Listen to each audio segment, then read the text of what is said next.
आप देख रहे हैं CTV7 का खास कार्यक्रम गांव की गुहार सुनो सरकार में चर्चा है शकील साजिद के साथ। शुरुआत गृहग्राम बगिया जशपुर में किसान बने हमारे सीएम साय।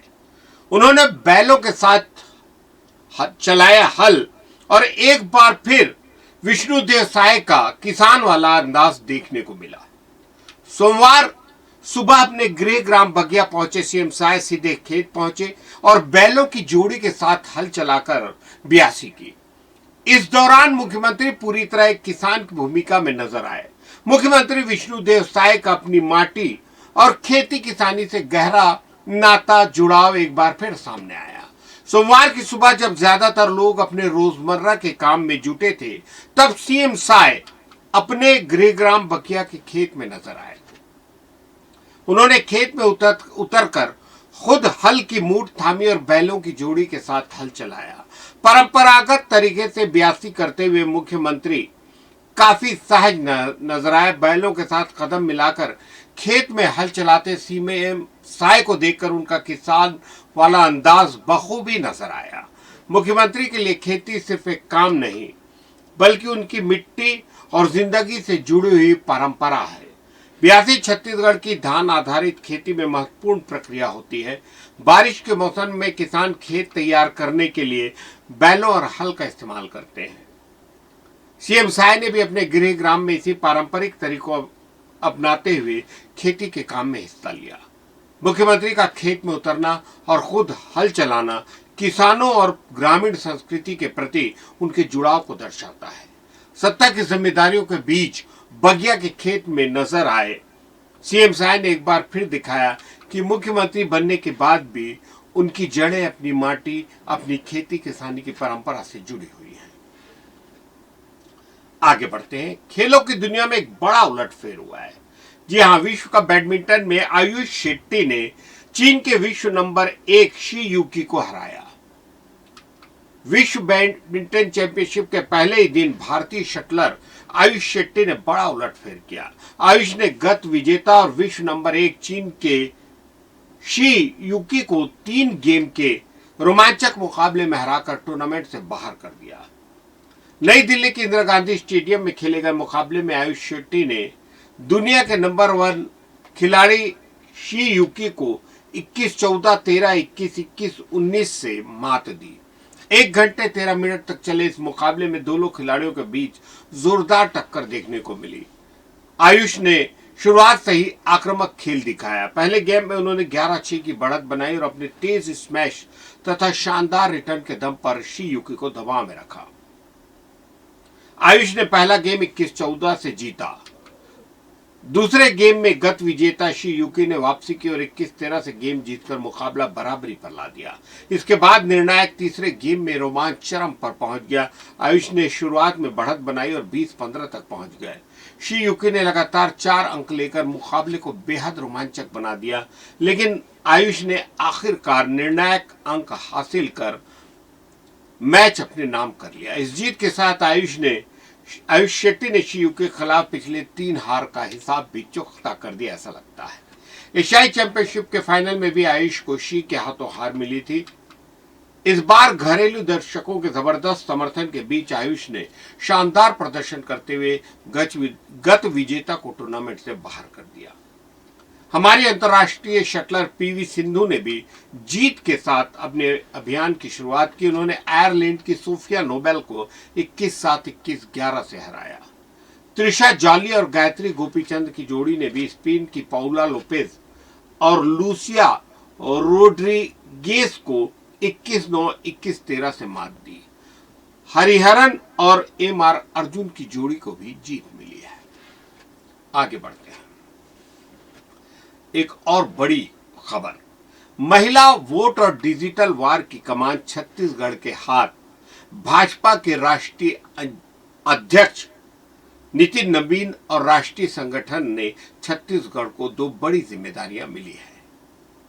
महासमुंद की सांसद रूप कुमारी चौधरी को भाजपा महिला मोर्चा का राष्ट्रीय अध्यक्ष बनाया गया है, जबकि दीपक मस्के को सोशल मीडिया की राष्ट्रीय जिम्मेदारी। इन नियुक्तियों के बाद संगठन में छत्तीसगढ़ की भूमिका मजबूत हुई है। रूप कुमारी चौधरी ने अपने राजनीतिक सफर की शुरुआत 2005 में जिला पंचायत सदस्य के रूप में जमीन से जुड़ी महिला नेता के तौर पर पहचान वाली रूप कुमारी अब देश भर में महिला मोर्चा की कमान संभालेंगी। उनके सामने महिला सशक्तिकरण, स्वाभिमान, स्वावलंबन और सुरक्षा जैसे मुद्दों को संगठन के जरिए आगे बढ़ने की बड़ी जिम्मेदारी दी गई है। नई जिम्मेदारी पर श्रीमती चौधरी ने कहा कि पार्टी नेतृत्व ने एक साधारण कार्यकर्ता पर जो भरोसा जताया है उस पर पूरी निष्ठा और समर्पण के साथ खरा उतरने का प्रयास करेंगी। उन्होंने कहा कि विकसित भारत 2047 के संकल्प को पूरा करने में मातृशक्ति की भूमिका बेहद अहम है। वहीं दीपक मस्के को सोशल मीडिया की राष्ट्रीय कमान मिलने से भाजपा के डिजिटल नेटवर्क में छत्तीसगढ़ की भागीदारी बढ़ी है। तकनीकी और डिजिटल अभियानों में सक्रिय रहे मस्के अब सोशल मीडिया के जरिए पार्टी की नीतियों और सरकार के कामकाज को देश भर की जनता तक पहुंचाने की रणनीति पर काम करेंगे। मुख्यमंत्री छत्तीसगढ़ के विष्णुदेव साय ने दोनों नियुक्तियों पर खुशी जताते हुए कहा कि रूप कुमारी चौधरी के नेतृत्व में देश भर में महिला मोर्चा को नई मजबूती मिलेगी। वहीं भाजपा प्रदेश अध्यक्ष किरण देव ने कहा कि रूप कुमारी के नेतृत्व में आधी आबादी का संगठन से जुड़ाव बढ़ेगा और दीपक मस्के के तकनीकी अनुभव से पार्टी का सोशल मीडिया नेटवर्क और प्रभावी होगा।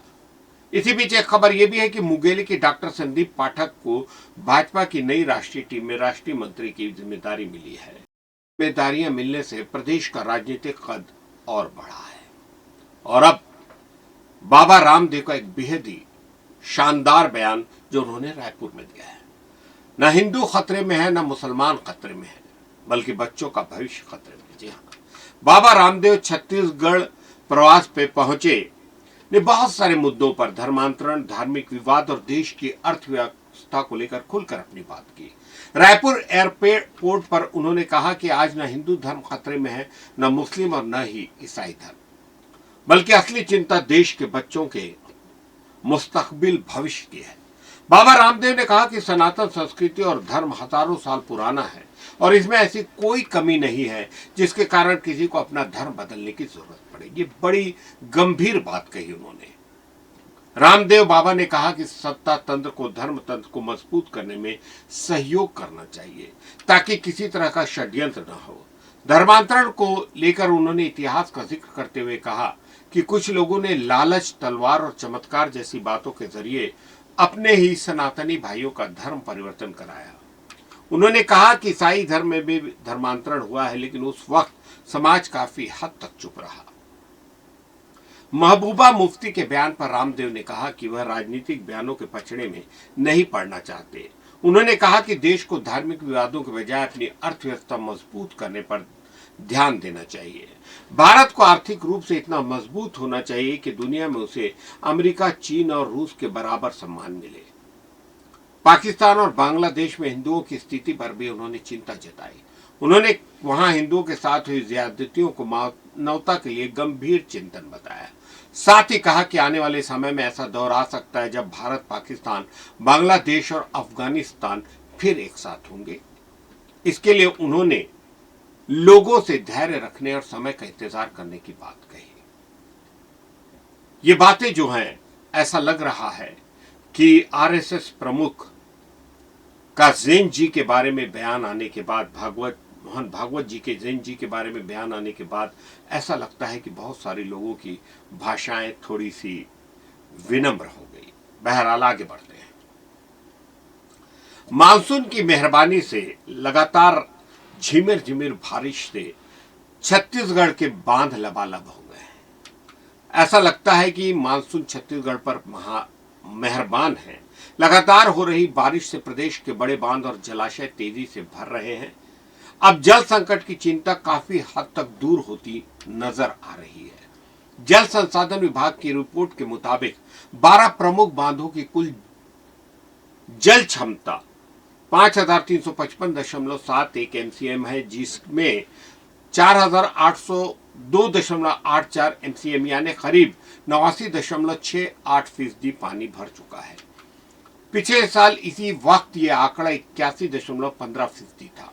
खारंग और मनियारी बांध पूरी तरह लबालब हो चुके हैं। वहीं कोडार में 99.26%, मिनी माता बांगो में 94.13% और सोंडूर बांध में 89.59% पानी पहुंच चुका है।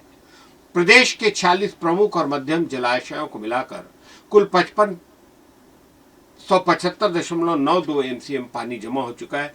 यह उनकी कुल जीवित क्षमता का 87.67% है, जो पिछले साल के मुकाबले करीब 12% ज्यादा है। इधर राजधानी रायपुर में भी बारिश ने जोर पकड़ा है। 24 घंटे में 64 मिलीमीटर बारिश दर्ज हुई है, जबकि अब तक जिले में 756.6 मिलीमीटर पानी गिर चुका है। यह सामान्य से करीब 10% अधिक है। प्रदेश के कई इलाकों में भारी बारिश का दौर जारी है। कोरबा में 17 सेंटीमीटर तक बारिश दर्ज की गई है। ऐसे में आने वाले दिनों में जलाशयों का जल स्तर और बढ़ने की उम्मीद है। आज के हमारे इस खास कार्यक्रम चर्चा में इतना ही। आपकी प्रतिक्रियाओं का हमें इंतजार रहेगा। आप हमें बताएंगे कि हमें और किन विषयों पर चर्चा का ये दायरा बढ़ाना चाहिए। इजाजत दीजिए शकील साजिद को। CTV7 की ओर से नमस्कार।